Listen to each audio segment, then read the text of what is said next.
Hello, everyone. I'm Alan Pockhotter, and you're listening to Call Talk for March 29th, 2021. Today's topic is the surprising value of accurate language screening in contact centers. If you're listening live, we invite you to be part of the show and ask questions. Here's how you do it. Email me at calltalk@benchmarkportal.com. I want to remind everyone that all of our shows are archived and available to listen to at benchmarkportal.com any time of the day. And with that, I would like to introduce the host of the show, Bruce Belfiore.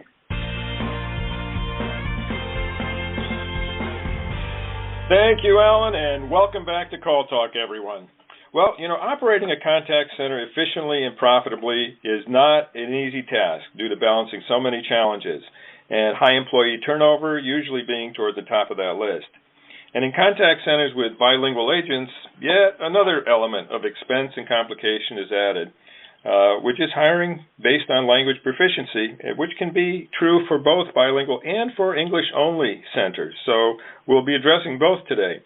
And with so many factors to improve hiring, an efficient process for agent recruiting really is key. And so today we're going to discuss the importance of language screening for both English and for bilingual candidates in contact centers. The rise in customer rating platforms, reviews, modes of communication have really increased the need of customer contact centers to communicate clearly and effectively with customers.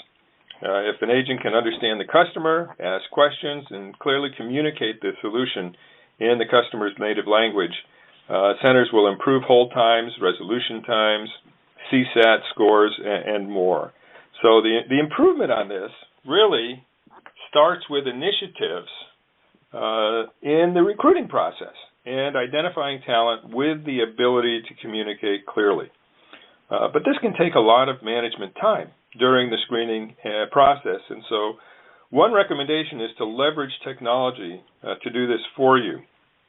And agents who are able to communicate seamlessly are going to feel more confident and motivated to stay in their position, and they'll increase customer sat, of course. But I found that most managers do not have a clear strategy with regard to this issue. And so that's why we wanted to talk more about language assessment in contact centers, and we brought in an expert on the topic for you, Brigham Tomco, CEO and co-founder of Emmersion.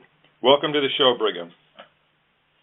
Thanks for having me, Bruce. I'm really excited to be here and talk through this important topic to help call center operators improve their bottom line.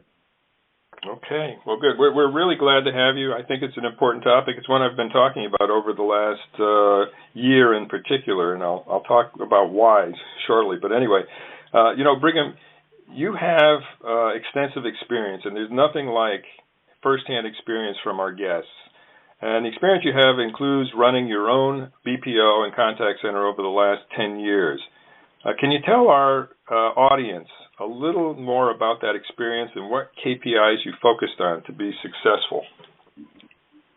Yeah, absolutely. There's really two relevant parts to my background with this. One is an offshore BPO opportunity. I started and ran a company called CoDev, and in the early days of that business, we were primarily a contact center, and after a few years, we pivoted into offshore software development as well.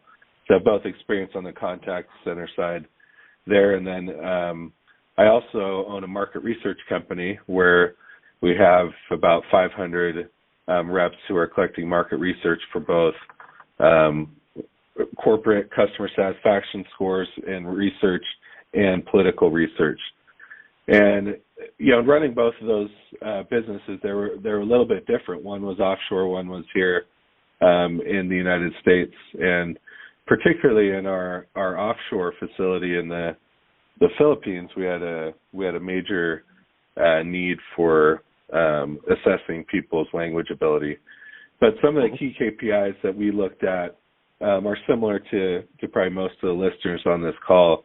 The customer satisfaction scores that we had, our cost of recruiting, training, and retaining our employees, keeping our turnover rate as low as possible.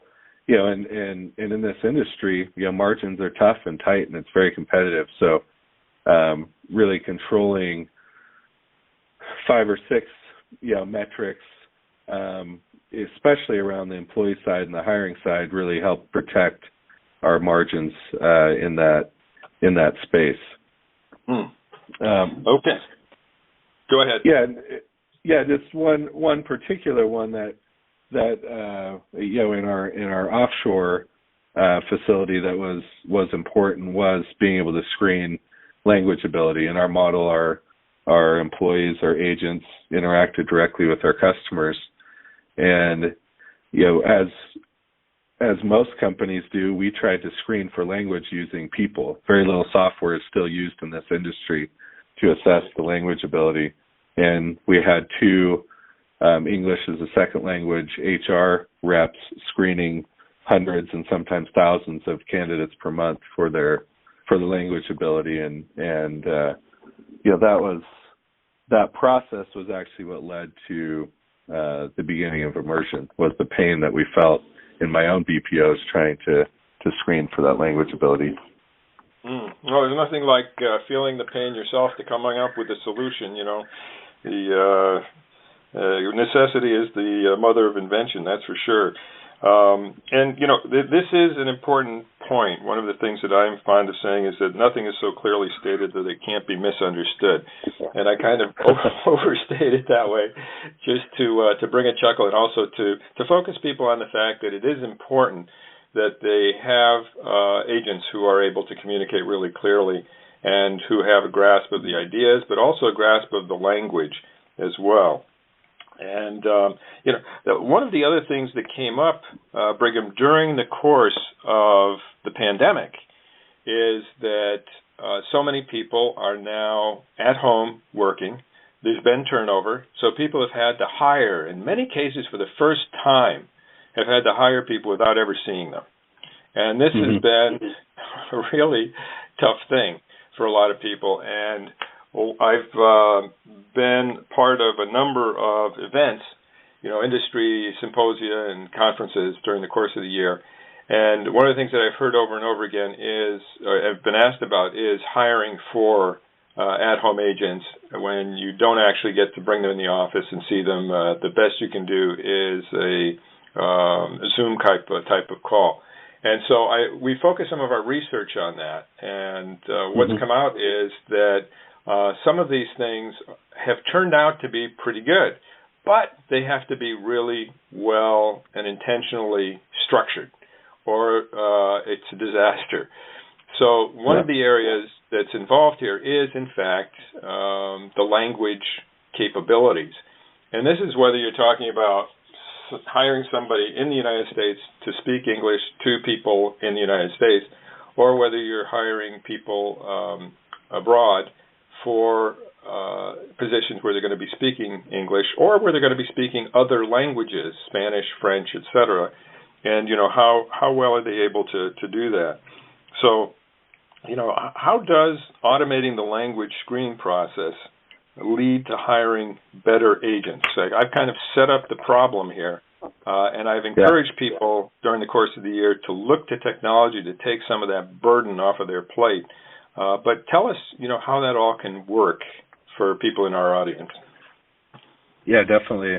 I think one thing to point out is the language testing is probably, prior to the pandemic, behind other technology as well. We've seen great advances in HR information systems, applicant tracking systems, pre-employment testing systems that in the human process, when a rep would come into the office, many of those systems and technologies have been used even prior to the pandemic. And so for those components of the employment screening, they really were technologies being used now or just being leveraged remotely.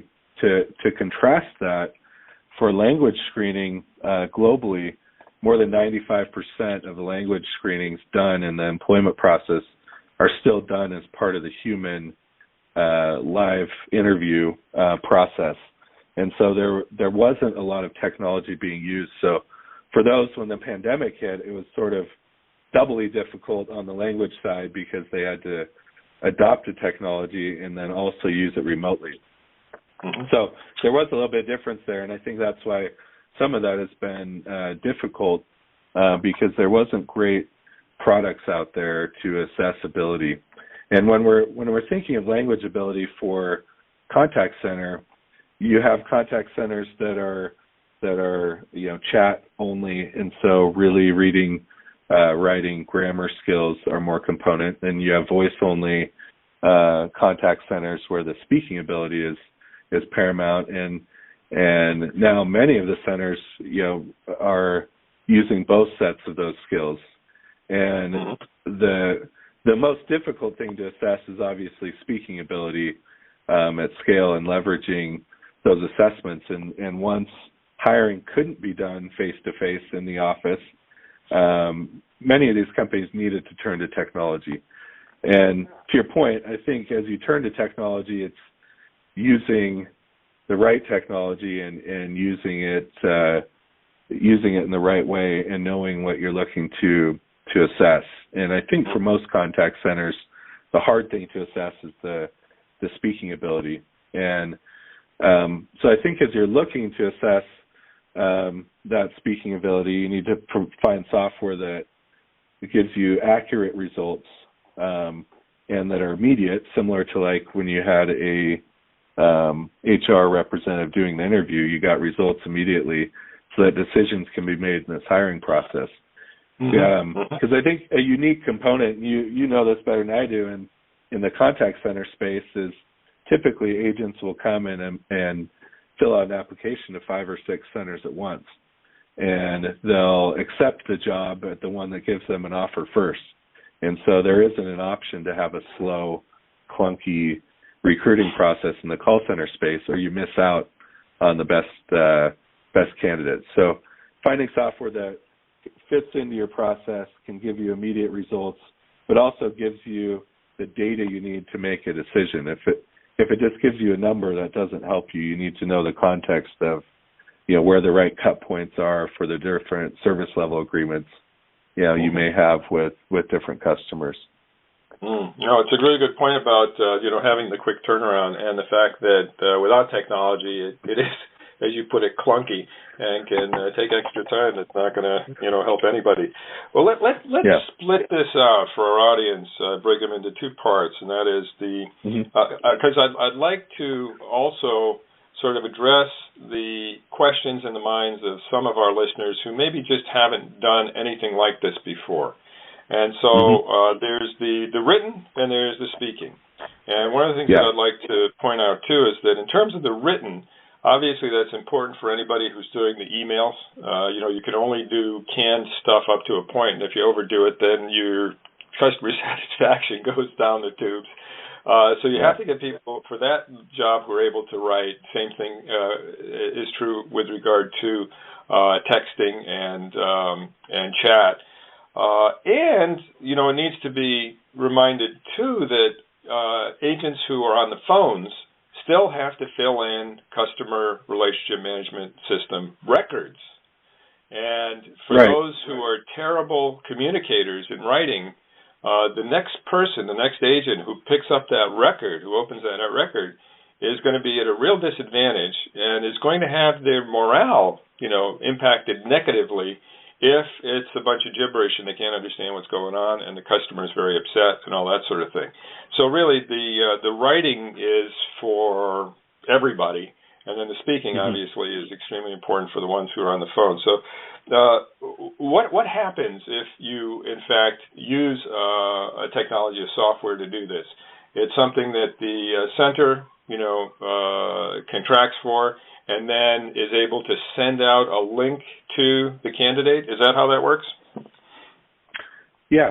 And there's 2 ways of delivery. One can be done within the software itself, and a link can be sent to the candidate.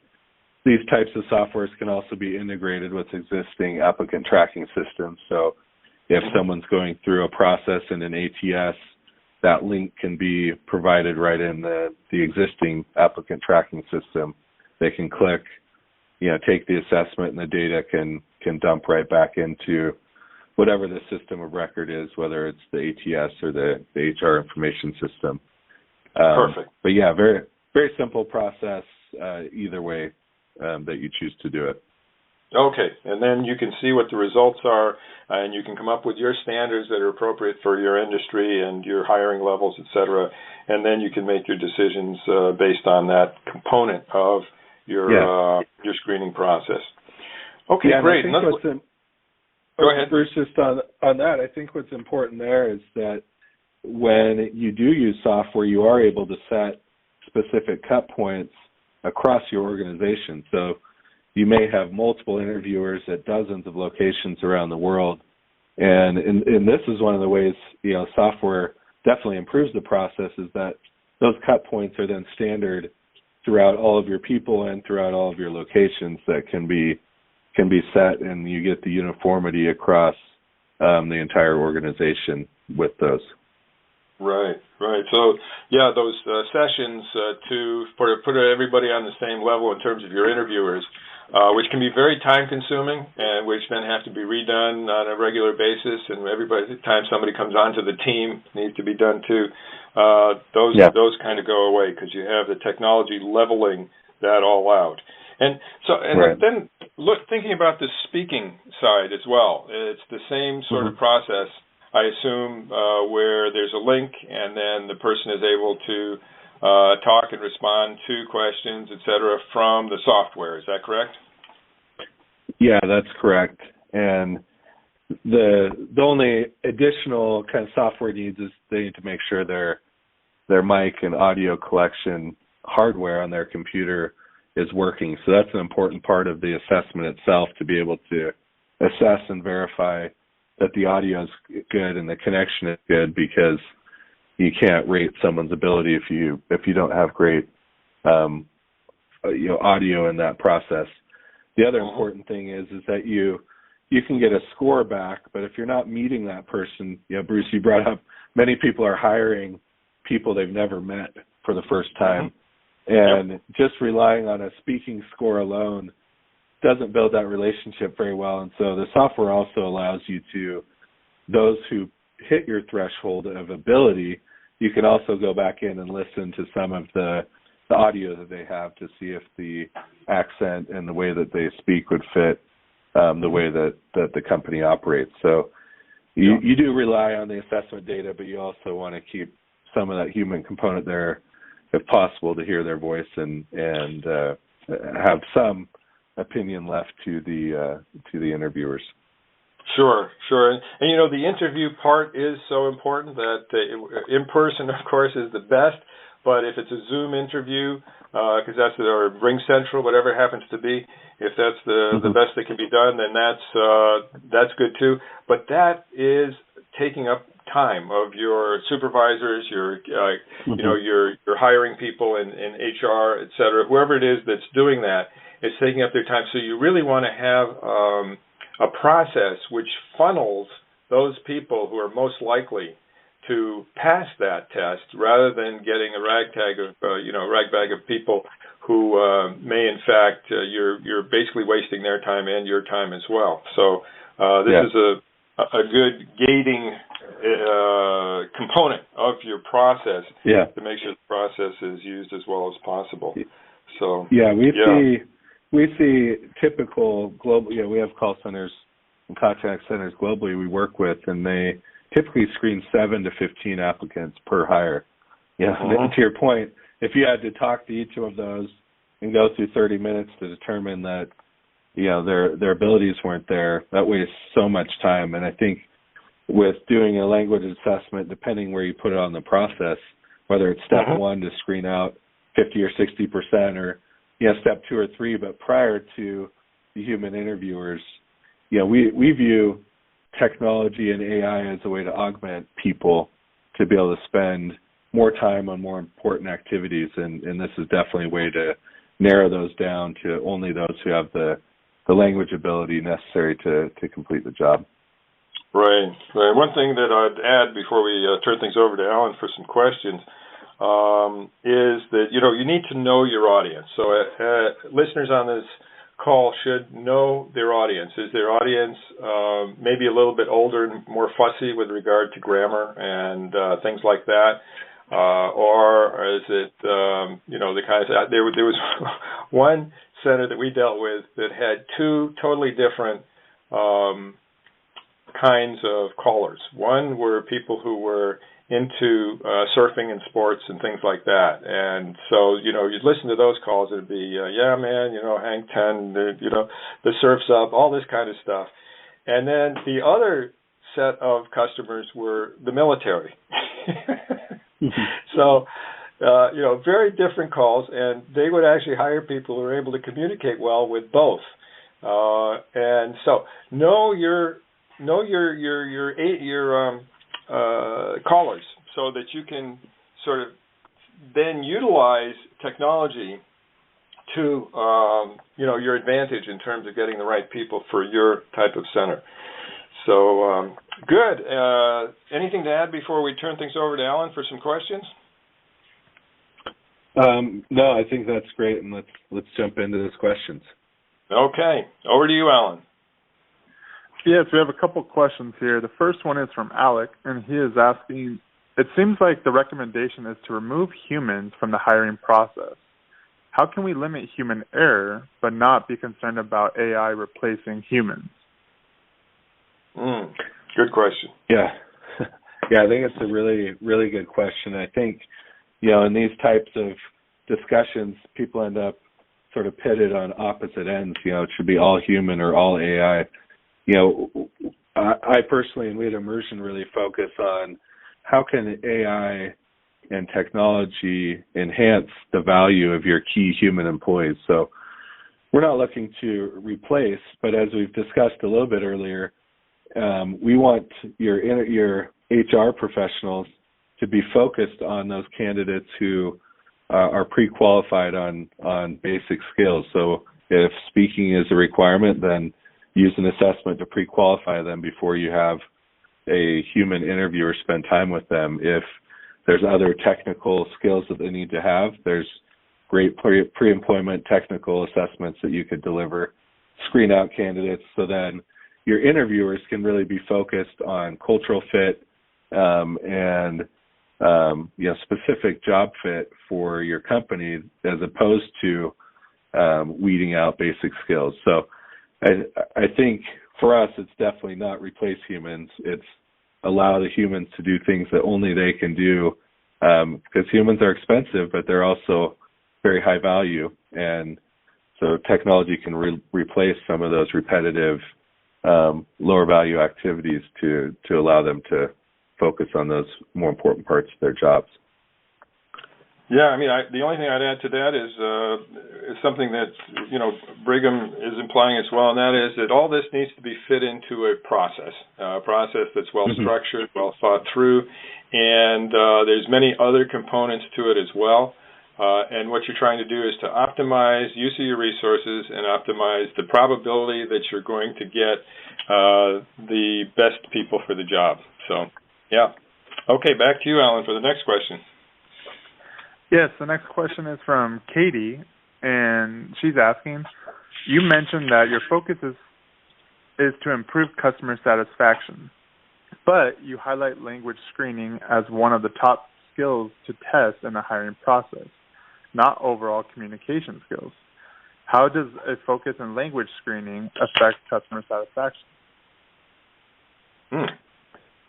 Yeah, that's another great question, and I don't want to minimize the value of overall communication skills, but as a starting point, you can't have communication skills you can't employ those if you don't understand the person on the other side of the call or the email. So I think language ability and understanding the words is very important, and to be able to understand and respond. And so a language proficiency assessment isn't just, do you know the grammar, do you know the vocab? When you take a proficiency assessment like Emmersion gives, it's a predictor of your ability to communicate in different roles and different situations. So it does take into context hey, do they know the grammar, vocab, reading? Do they know the language generally? But it also is a predictor of their proficiency in interacting. But we all know that in customer satisfaction, being able to have sympathy and empathy with the person that you're talking to is very important. And so just knowing the words and knowing what was said doesn't necessarily mean you'll have that empathy and sympathy. I also think being very process-oriented in the way that you respond to customers is important, and that's not necessarily just your language ability. So, but the language ability is the foundation to be able to build on. If you don't have that, you can't show the empathy and sympathy you need for your customer satisfaction. You won't be able to follow the prompts and the process and the knowledge base and FAQ trees that you've built. So, although I will admit language isn't the only important part of communication, understanding language ability is an absolute must in order to build upon for those other skills. And I think this is where you could do a screening for proficiency with an assessment, but you still, at the later stages of your recruiting process, do a Zoom or other type of interview to dig into some of those other communication abilities that they have. Okay. Yeah, no, I don't have anything to add to that. So, Alan, why don't we go on to, I think we've got time for just one more question, so why don't we do that? Yes, the last one we have is from Joe, and he's asking, you clearly share that it is a priority to test for language skills, but how much of a priority? There are many skills we assess in our hiring agents. Where should language screening fall into that process? So that's kind of an interesting question, Brigham. I guess he's Joe's sort of asking us where would that fall if we had to, have a weighting system applied to the different parts of the process, and it's impossible to come up with one that fits for all because again, looking at your industry, looking at your callers, all that sort of thing, things are going to be different. But what's your overall answer to that interesting question from Joe?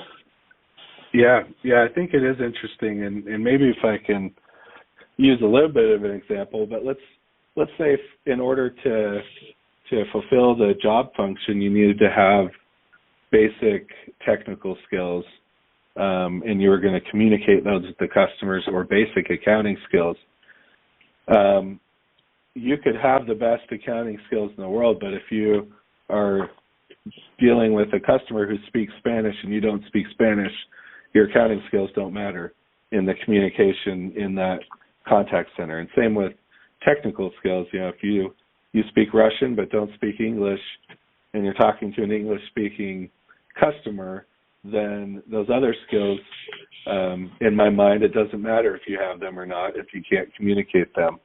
So with that kind of analogy as a starting point, to me, the language ability, or for an agent to have the ability in the language of the end user customer that they're going to be dealing with, is a top priority. If you don't have it, the rest of the skills really don't matter in a contact center setting.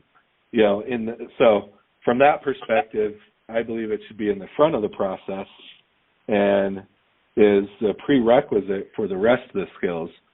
As you hire an agent, ultimately, there may be an equal balance of language ability and technical ability and other communication skills.